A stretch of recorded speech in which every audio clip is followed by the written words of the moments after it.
ಕಾರ್ಕಳದ ಶ್ರೀ ವೆಂಕಟರಮಣ ದೇವಸ್ಥಾನದ ಎದುರಿನಲ್ಲಿರುವ ಶ್ರೀ ವೀರಮಾರುತಿ ದೇವಸ್ಥಾನಕ್ಕೆ ಬಹಳ ರೋಚಕವಾದ ಹಿನ್ನೆಲೆ ಇದೆ. ಇಲ್ಲಿರುವ ಹನುಮಂತನ ಮೂರ್ತಿಯು 15 ಅಡಿ ಎತ್ತರವಿದ್ದು ಭೂಮಿಯನ್ನು ಅಗೆಯುವಾಗ ಈ ಮೂರ್ತಿಯು ದೊರೆತದ್ದು ಎಂದು ಹೇಳುತ್ತಾರೆ. ಯಾವ ಸ್ಥಾನದಲ್ಲಿ ದೊರೆಯಿತೋ ಅದೇ ಸ್ಥಾನದಲ್ಲಿ ಅದನ್ನು ಪ್ರತಿಷ್ಠಾಪಿಸಲಾಯಿತು ಎಂದು ನಂಬಲಾಗಿದೆ.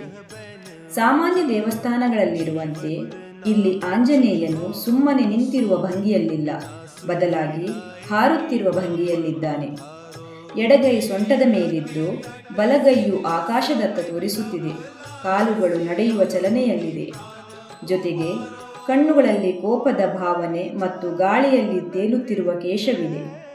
ಇದು ಸಾಂಪ್ರದಾಯಿಕ ಆಂಜನೇಯ ಮೂರ್ತಿಗಳಿಗಿಂತ ಭಿನ್ನವಾಗಿದೆ. ಟಿಪ್ಪು ಸುಲ್ತಾನರು ಈ ದೇವಸ್ಥಾನದ ಭಕ್ತರಾಗಿದ್ದರು ಅಂತಲೂ ಹೇಳಲಾಗುತ್ತದೆ.